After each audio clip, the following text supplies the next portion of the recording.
Hello everyone! Today I'm here to share with you all of the books that I have acquired recently. Today's video is kindly sponsored by Book of the Month. Book of the Month is an online book service for readers. They provide a curated selection of new and early release books each month for members to choose from.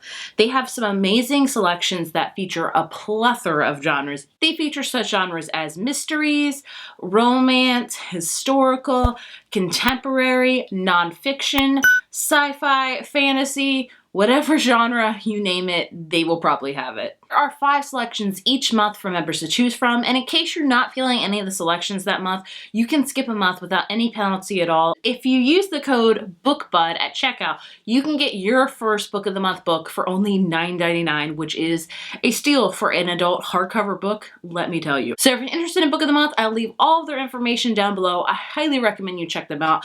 I love their service. I love figuring out and trying to guess which selections they'll have each month. Sometimes I'm right, sometimes I'm vastly wrong. Overall, I really love their selections that they choose from each and every month. So I highly recommend you check them out.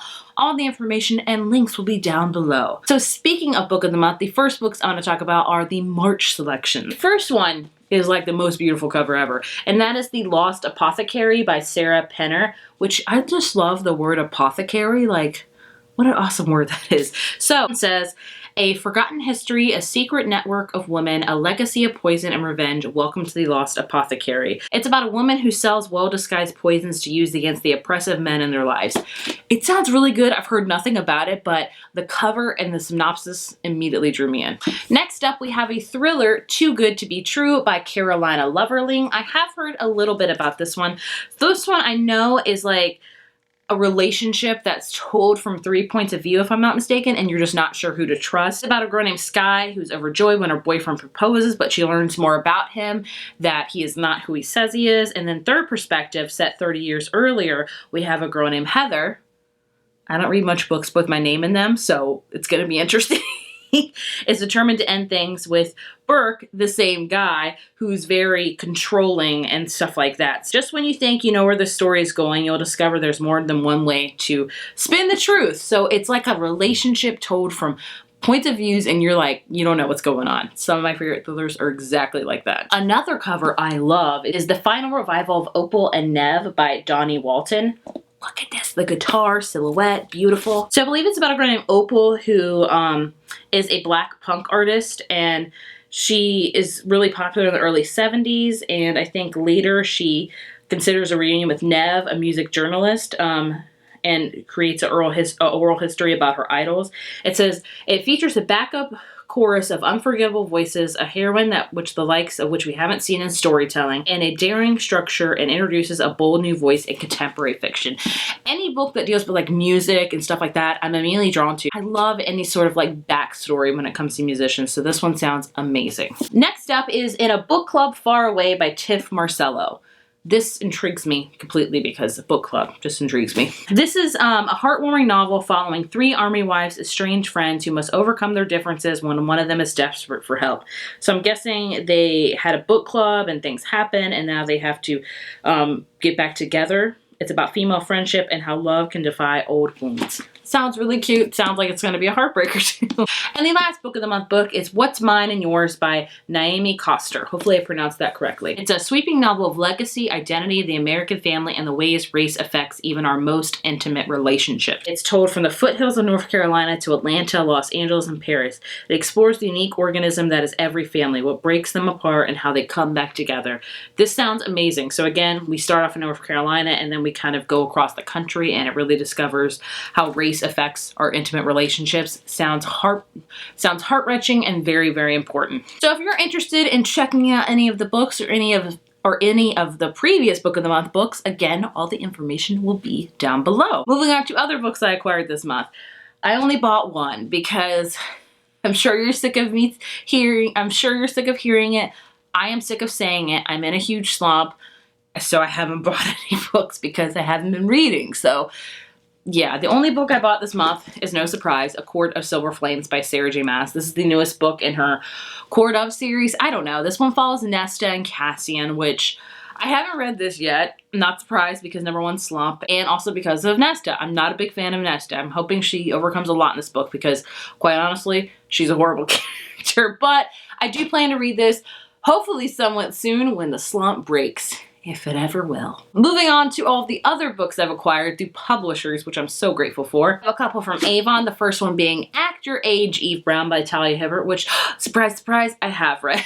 And I actually really enjoyed it. So this is the last book in her Brown Sisters series where we each follow a different Brown sister. This one follows Eve, and she's really struggling on what she wants to do with her life. She just doesn't know. So somehow she ends up getting a job at like being a chef at a bed and breakfast, and she has a boss named Jacob who they just don't get along. He's also autistic, and they have great autistic representation in this book as well.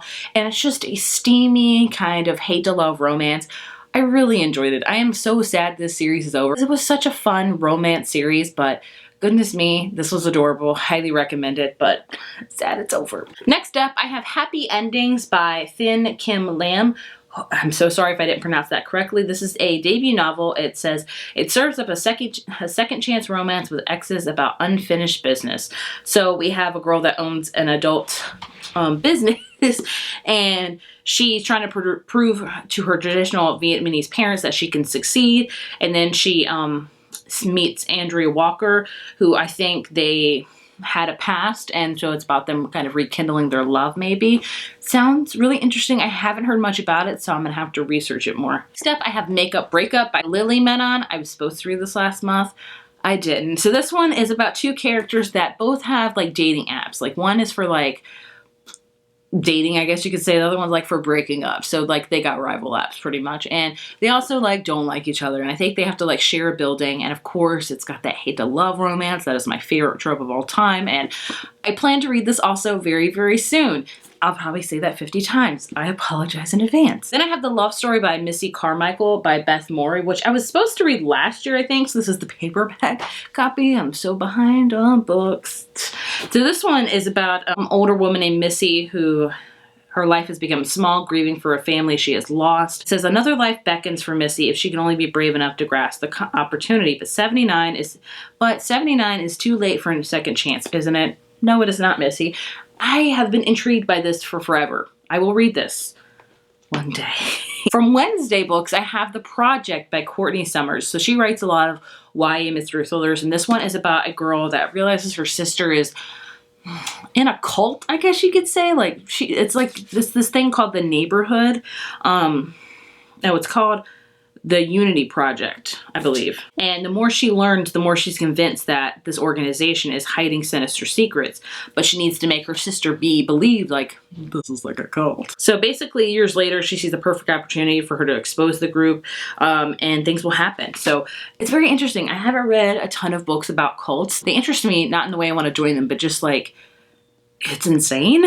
But I love her books, and I'm very excited to read this one. It's going to be very interesting, to say the least. And from Simon, I have the movie copy of Always and Forever, Laura Jean by Jenny Han. This is the third and final book. I'm sure you know the third and final movie just came out on Netflix. I watched it. I enjoyed it. I thought it was super cute. I'm a big Peter Kavinsky girl. I know you're either one or the other. I like him. I thought the movie was super adorable. And yeah, it's just, if you want like a sugary sweet teenage like movie, highly recommend this series. I just really enjoyed it. I have some other books from Simon too. I have Yoke by Mary H.K. Choi, which I don't know much about, and also it's a very interesting name for a book. I don't know how it's relevant to the actual book. Oh, look at that. So look, you have her hand extending, and then you see them clasp hands, and then that's really cool. So this is about Jane and June are nothing alike. Oh no, somebody gets cancer and James becomes the only one who can help her. Flung together by sickness and bound by family secrets, will the sisters learn more about themselves and each other when they're willing to confront? I don't read a lot of books about cancer because it's hard for me, so this one will make me cry. And lastly from Simon, I have The Infinity Quartz by Kimi Dawn Bowman, which the cover is amazing. So I believe this is a YA fantasy. It's about a girl named Nami who has a great family, but she wakes up, she learns that she's in a place called Infinity where human consciousness goes when the physical body dies. Interesting. She works with a team of rebels to bring down Ophelia, which is a virtual assistant widely known by humans on Earth, and it's taken over the afterlife. That's insane. Very interesting. I am so behind on fantasies and just reading in general. One day. Then from Putnam, I have Everything After by Jill Santopolo. Hopefully I pronounced her name correctly. I've seen a lot of her books before and I haven't read them because, quite honestly, they all sound sad. I can only take sad books at a certain time. So this one I literally know nothing about. It's about a girl named Emily who has lost her two passions 15 years ago, music and Rob. Now she's a psychologist at NYU, and then a tragedy happens. See, it's always so sad. It's a ballad of first love, passion, the power of choice, and how we cannot escape the power we are meant, and how we cannot escape the people we are meant to be. I'll have to, if you know anything about her books, are they as sad as I'm like claiming them to be, or are they much lighter? Like I said, I can only take certain sad books because I don't know why. Sad books make me sad. I mean, obviously it's the point of them, but you know what I mean? It's just, it kind of wears me. Then from Cork, I have, oh gosh, I struggle with this word. Lycanthropy? It's like I know what it means, but I can't pronounce it. And Other Chronic Illnesses by Kristen O'Neill. So this is Teen Wolf meets Emergency Contact, and this debut young adult novel about friendship and the hairy side of chronic illness. You can probably guess what happens. Werewolves. This word is usually what that means. I'm horrible at that. So yeah, it's very interesting. Oh, she gets chronic Lyme disease. That is very interesting. Sounds very intriguing, and yeah, sorry I can't pronounce the word for you. And the last book I have was sent to me from Scholastic, and it's called Muted, a novel told in verse by Tammy Charles. So look, this cover looks beautiful. So this is Be Bold, Get Seen, Be Heard. It's about a girl named Denver whose music is everything. And inspired by true events, Muted is a fearless exploration of the dark side of the music industry, the business of exploration, and how a girl's dreams can be used against her, and what it takes to fight back. So it's told in verse, which I've read a few books in verse and I've actually really enjoyed them. So I plan to read this hopefully sometime soon.